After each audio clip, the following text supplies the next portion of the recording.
and all worthy teachers. Good morning to all. First of all, I would like to tell you about my presentation. This presentation totally depends on thoughts.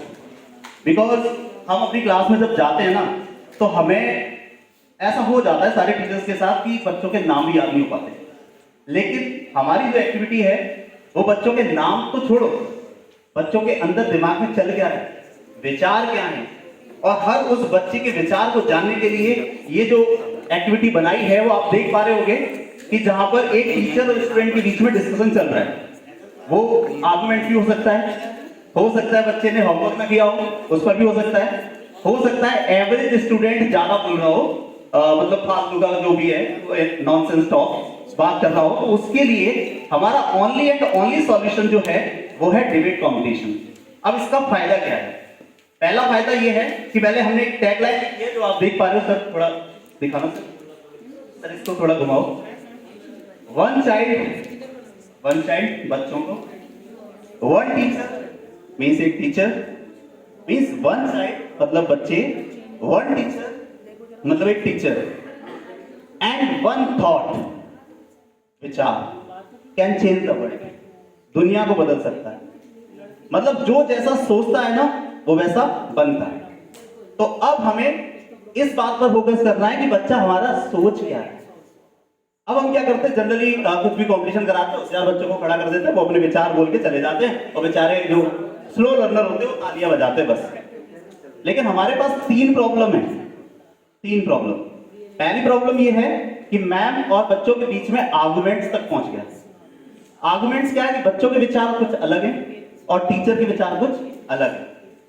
अब क्या किया, अब ऐसे class में तो solution हो नहीं पाएगा कि आप 5 मिनट में सॉल्व करके कोई भी सॉल्व कर दो। तो टीचर के दिमाग को सोचना चाहिए कि ऐसा ना करें कि हम बच्चों की डिबेट करा दें, ताकि ये बच्चे अपने अपने विचार करें। और हर बच्चे के अपने विचार होते हैं, बस वो बेचारे 9 to 12 तक या 1st to 12 तक पढ़ के चले जाते हैं, कोई उनकी बातें सुनता नहीं। हमें ये चीज ऑब्जर्व करनी चाहिए कि हर बच्चा क्या सोचता है। मैंने लिखा है one thought can change the world, उसकी दुनिया भी और आसपास की दुनिया भी बदल सकती है। तो हमने क्या किया, पहले में एक तरफ क्या किया है, ये आप देख सकते हैं, एक तरफ बच्चे को लिया है और एक तरफ दूसरे बच्चे को लिया है। मतलब उनमें क्या किया है, डिबेट करा है, उनके विचारों को जानना है। और जब हम विचारों को जानेंगे तब समझ पाएंगे कि ये आर्गुमेंट कर क्यों रहे। ऐसे नहीं चुप बैठ जा, ज्यादातर हम यही करते नहीं, बस मैं कुछ कह रहा हूं ना, तेरे विचार अपने घर रख। तुझे पता नहीं मुझे कितना एक्सपीरियंस है, 10 साल का एक्सपीरियंस है, पता है, बच्चों से पूछ ले।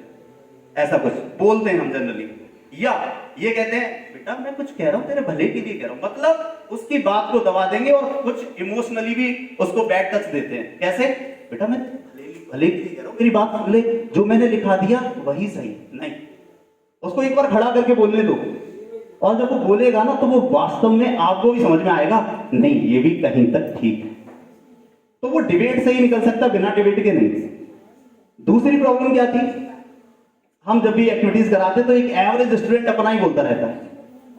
अब क्लास में बोलेगा तो नॉनसेंस बोलेगा बिल्कुल, क्योंकि एक टीचर जब यहां खड़ा करते हैं ना तो इतना नॉनसेंस नहीं बोलेगा, वो कुछ अच्छा तरीके से बोलेगा कि नहीं सर मेरी प्रॉब्लम ये है। क्योंकि आप देखते हैं जब हम यहां खड़े होते हैं, जैसे मैं भी यहां खड़े होकर बोल रहा हूं और वहां बैठ के बात कर रहा हूं, देयर इज डिफरेंस। तो जब हम बच्चे को यहां बोलेंगे तो वास्तव में वो एक्चुअल प्रॉब्लम को बताता है और हम ताली भी बजाते बच्चे के लिए, वाह क्या बात करी इस बच्चे ने।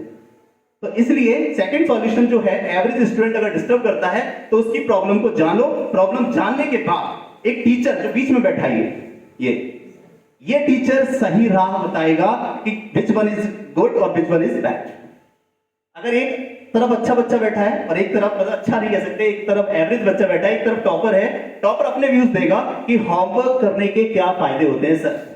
जैसे एक टॉपर बच्चे ने बोला, या अच्छा बच्चा है डेली होमवर्क करता है, तो वो ये कह रहा है कि मैं होमवर्क करता हूं तो मेरी मैम खुश रहती है, मेरी पिटाई भी नहीं होती, कभी डांटा नहीं जाता, और मैं जिंदगी में कभी डांटा ना जाऊं इसलिए होमवर्क करता हूं।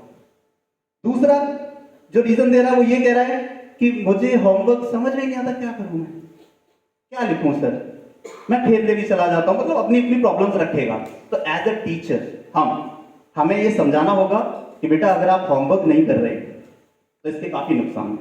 जैसे एक लाइन बोलूंगा बस कि बेटा अगर दुनिया का सबसे कठिन काम जो है वो है पढ़ना। दुनिया का अगर तुमने ये कर लिया तो इन फ्यूचर तुम्हें कोई भी काम दिया जाएगा तुम उसको आसानी से कर लोगे। अगर ये बात बिल्कुल फैक्ट है। अगर हम बच्चे को ये कहेंगे कि दुनिया का सबसे कठिन काम है पढ़ना, इवन हम टीचर्स भी मन नहीं करता पढ़ने का, लेकिन इसलिए पढ़ते हैं क्योंकि नेक्स्ट टाइम नेक्स्ट डे पढ़ाना, वहां बेइज्जती फील ना हो, इसलिए हम मेहनत करके रात पढ़कर आते हैं। 40 मिनट्स की क्लास के लिए 2 घंटे पढ़कर आते हैं रात को। अगर नहीं पढ़ेंगे तो या तो आप बेइज्जती महसूस करोगे, हंसेंगे। अगर आप 2 घंटे पढ़कर आए हो तो क्लास में डिसिप्लिन अपने आप दिखेगा, क्योंकि आप उसी कंटेंट में घूम रहे होगे। तो ये बच्चे को जब हम बताएंगे कि बेटा आप जब इतना दुनिया का कठिन काम करोगे, पढ़ाई, अगर आपने पढ़ाई कर ली तो आपको दुनिया में कोई भी काम करने में दिक्कत नहीं आएगी। तब बच्चे खुश होंगे या जो भी है, तब उसको थोड़ा मोटिवेट, मतलब दिक्कत महसूस होगी और इंप्रूव करेगा कि नहीं करेगा? बताओ, करेगा कि नहीं करेगा?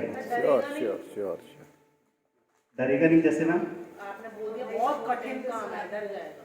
नहीं, अगर हमने ये कह दिया कि कठिन काम है, मतलब अगर तुमने ये कर लिया तो तुम सबसे बड़े पावरफुल इंसान हो, तो वो करेगा नहीं?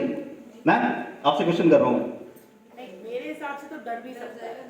नहीं, वो डर भी तो सकता है, इतना कठिन है, मुझसे नहीं हो रहा, मैं नहीं करता। नहीं, अगर हम उसको मोटिवेट करेंगे कि अगर तुम ये कर सकते हो तो दुनिया में कोई भी काम कर सकते हो। इसके लिए एक सोल्यूशन ये है कि कभी भी आप लोग फेलियर स्टोरीज शेयर करिए। उनकी फेलियर स्टोरीज अगर आप शेयर करेंगे तो बहुत बच्चे मोटिवेट। ये बात मैम बिल्कुल ठीक कह रही है कि ये अदरवाइज भी वर्क कर सकता है कि बच्चा उनका डर भी सकता है, लेकिन उसका जवाब ये है कि आप जो सक्सेसफुल लोग हैं अगर उनकी फेलियर स्टोरीज को आप शेयर करेंगे तो बच्चा मोटिवेट हो जाएगा। तो very good question put up and very nicely answered. Very good. And third one activity is no. So you can continue. Yes, sir. Yes. Right. And third one activity is, some students have always excuses each time for the work not being done. मैंने complete कर दिया। अच्छा, okay, Thank you. Very good.